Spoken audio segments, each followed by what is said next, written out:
You're listening to the IELTS podcast. Learn from tutors and ex-examiners who are masters of IELTS preparation. Your host, Ben Worthington.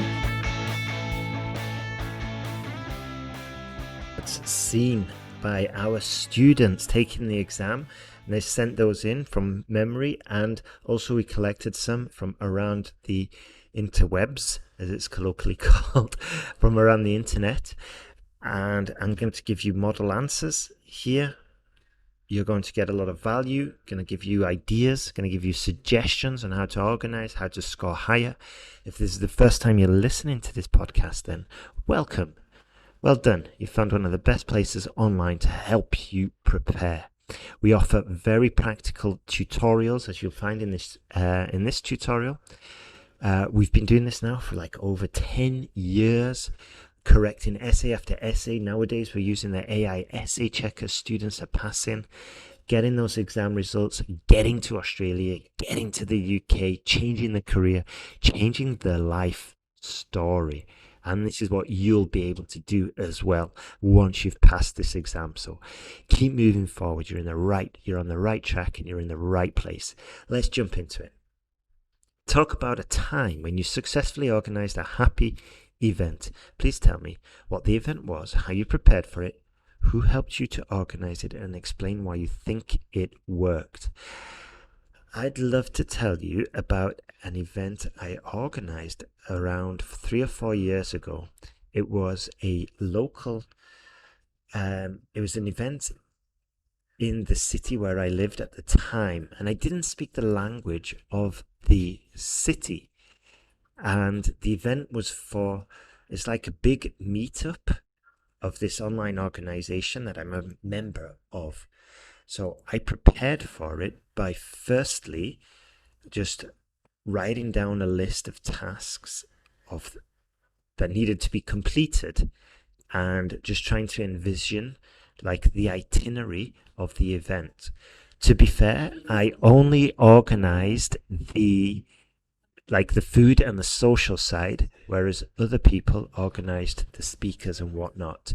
Once I got the timetable from the organizers, I organized the social side of it. The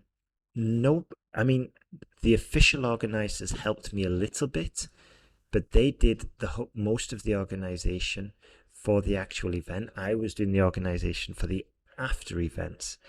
So I didn't get that much help, to be honest.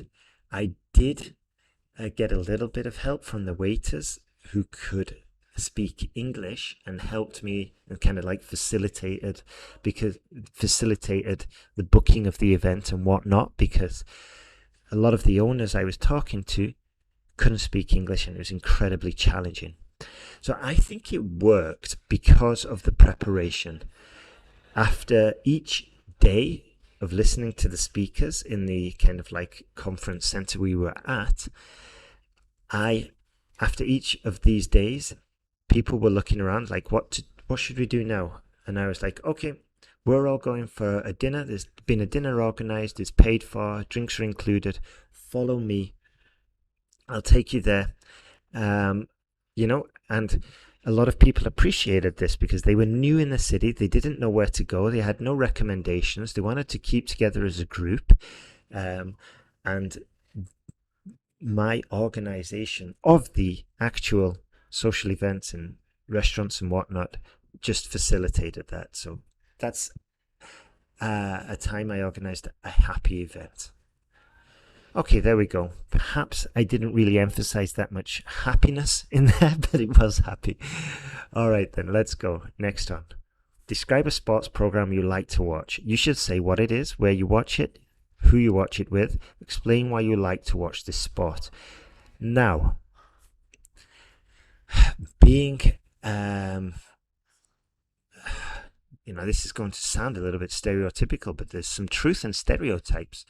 But being a male, I have no problem talking about a sports program, or numerous, that I could talk about. However, I don't know. I know that sports are not everybody's game, pun intended. So I'm just trying to think now, if you are not into sports, be it female, male, or whatever. Maybe you're not into sports. I totally understand. In this case, what do you do? What do you do? Well, you've really, I mean, the way I would do this would be, I'd be like, okay, there's got to be something. I mean, I don't watch every Premier League football match, but I might watch the national game if my country are in the quarterfinals for the first time ever. Or I might not have even watched the game. I just went with friends and family who were really into it, and I just participated on the sidelines. Or maybe if you're desperate, you could say, well, I don't even watch sports on the TV. I don't really find it interesting, but I did watch my cousin play basketball a couple of years ago, and it was amazing. And then maybe even just talk about a film where you saw somebody play basketball. Okay? But those are valid. Within reason, those are valid. But you can't say, I don't watch sports programs, but I did watch the Forrest Gump film last week, and it was amazing. Nah, you go in the wrong way there. My answer: describe a sports program you like to watch. You should say what it is, where you watch it, who you watch it with, and explain why you like to watch this sport. I'd like to tell you about Formula One. This is the program I watch. It's usually every 2 weeks, sometimes every week, and depending on the season, depending what time of the season we're at. And Formula One is where basically high performance, high engineered cars are racing around a track at an average speed of like 150 miles per hour. I find it insanely exciting when there are overtakes or crashes or conflicts. It's just amazing. I'm off my seat and I am screaming and shouting. I often watch it on the couch, usually using some pirate site. I tried to buy the official pass, but it was complicated because I was in a country where it wasn't really supported. So I usually watch it online, and I'll watch it at home. And in most cases, I prefer to watch it alone. It's kind of strange, unless I'm with my dad or with a really good friend who also knows a lot about the sport. Otherwise, I find it a little bit irritating when people who don't really know about the sport start commenting. But that's my own. That's my own sort of like what I found over the years. Now, I love to watch this sport because I've been following it since I was a child, and I remember watching it with my dad, and I've just got so many fond memories, and it's just getting better and better each year, in my personal opinion. Some people say it's boring, and it does have its boring moments, I do admit, but however, I'm addicted, and there's nothing better than, for me, in my mind, sitting down and watching a good 2-hour race. And that's the sports program I like to watch. Okay, there we go. Talk about a piece of furniture that you own. Oh my goodness. Oh, this is one that I would not want in the exam, a piece of furniture. And it just goes to show you, like, you can have a sports program and you might have the same reaction I just did about a piece of furniture. Piece of furniture, come on. Anyway, I'm going to do my best. I'd like to tell you about a blue seat that my wife has. And to be honest, this seat, it was kind of irritating at first because I was the one who had to go into town, buy it, pick it up, and bring it home. Now, it's a beautiful piece of furniture nowadays. I do see its beauty, but at first I just saw it as a frustration and an annoyance, probably due to the logistics involved. Now, my wife bought it. I didn't buy it, but she bought it, and she got it at special discount when she was working at a furniture store.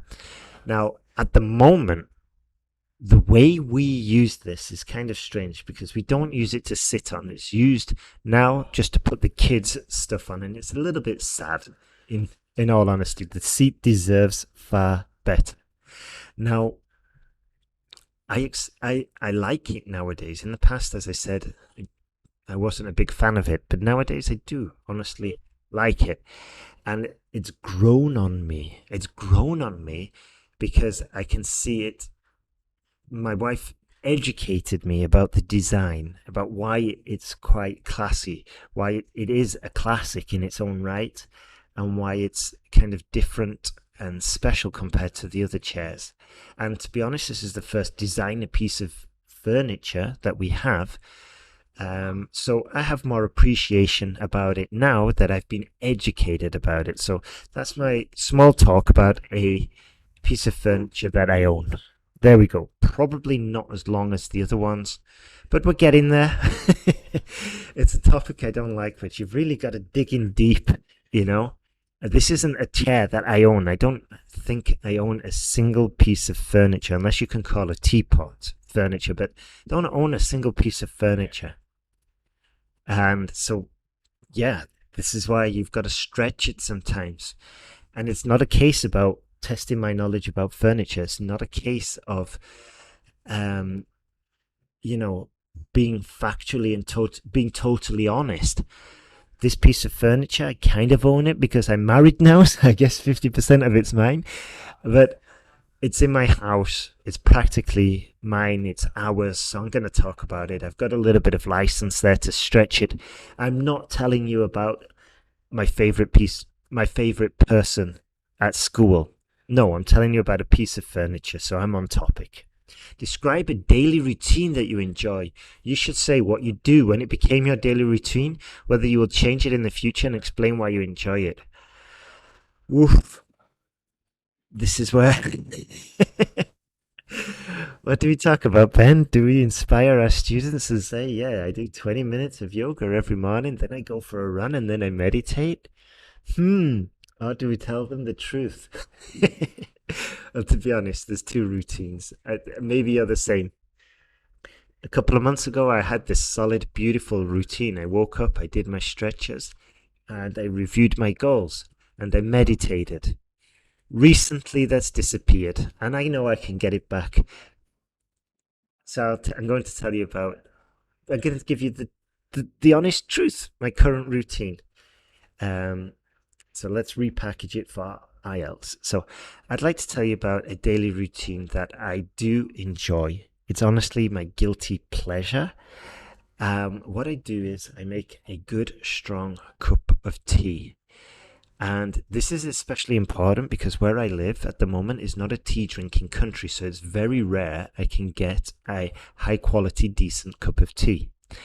And this became my daily routine when I started to cut down on coffee. All my life I've been a tea drinker, but due to the difficulty in finding quality tea abroad, I switched to coffee.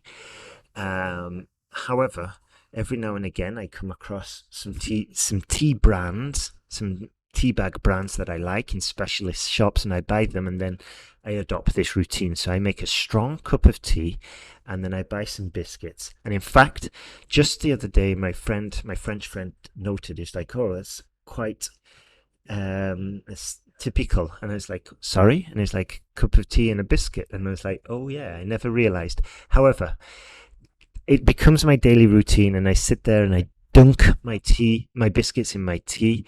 I don't think it will ever change unless I go back to drinking coffee, but then I usually just buy a pack of biscuits and dunk the coffee in the biscuits. But I like it because it's something I've been doing for a long time now. I find comfort in it. I usually open up the BBC or Financial Times website or the sports section and catch up on events. And they just go hand in hand together. A cup of tea, some chocolate, some biscuits, and the daily news. And I don't think it's the healthiest of habits, but it's a routine now, and I honestly do enjoy it. There we go. I gave them... There's a lot of phrases there. Guilty pleasure. It's grown on me. I've had it for a lifetime. I also switched between time frames. Like the other day, my friend noticed it's a typical British thing to do, whatever. Final cue card. Describe an occasion when someone gave you something you really wanted as a gift. You should say what the occasion was, what the gift was, who gave you the gift, and explain how you felt about it. Oh my goodness.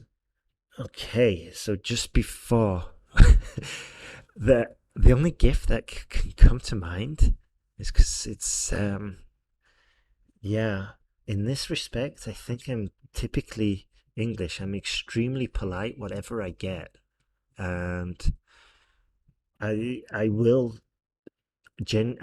say like, oh, this is amazing, thank you so much, but between you and me it rarely is, but I want to be polite and I don't want to hurt their feelings.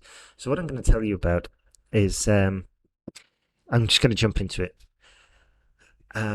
Describe an occasion when someone gave you something you really wanted as a gift. You should say what the occasion was. Okay, so I'd like to tell you about my Easter presents.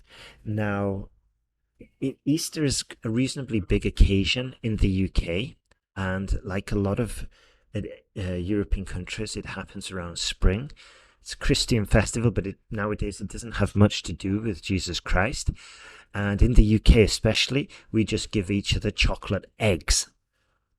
However, I realized at a very young age that the eggs maybe had 100 grams of chocolate and a lot of plastic and a lot of paper, a lot of packaging.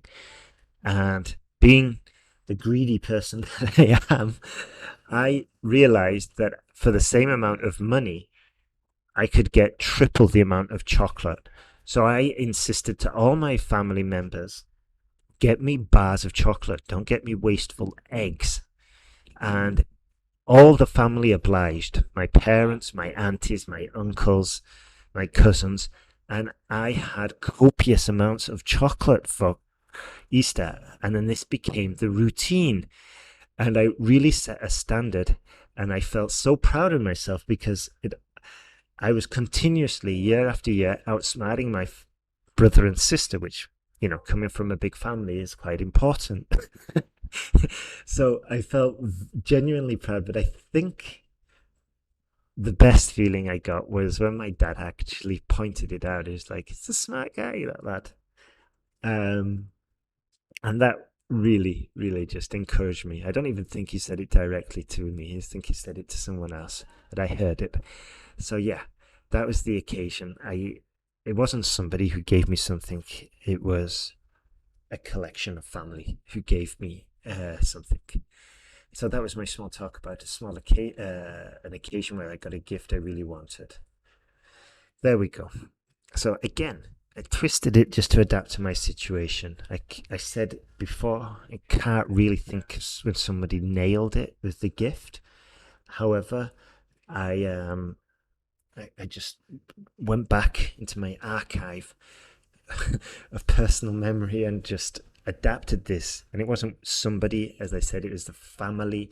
But again, I'm adapting it for my situation. I'm not talking about dolphins. It's still an occasion. It's still a gift. It's just slightly adapted.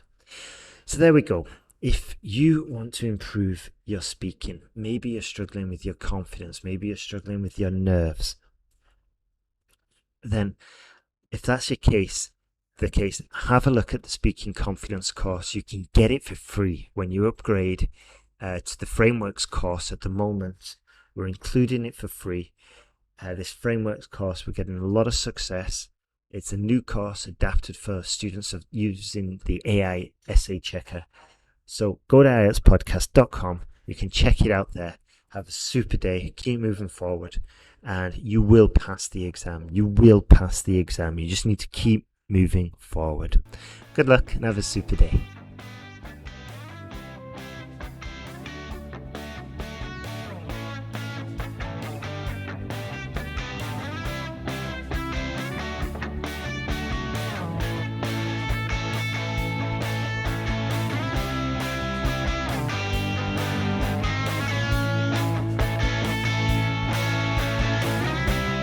Thanks for listening to IELTSPodcast.com.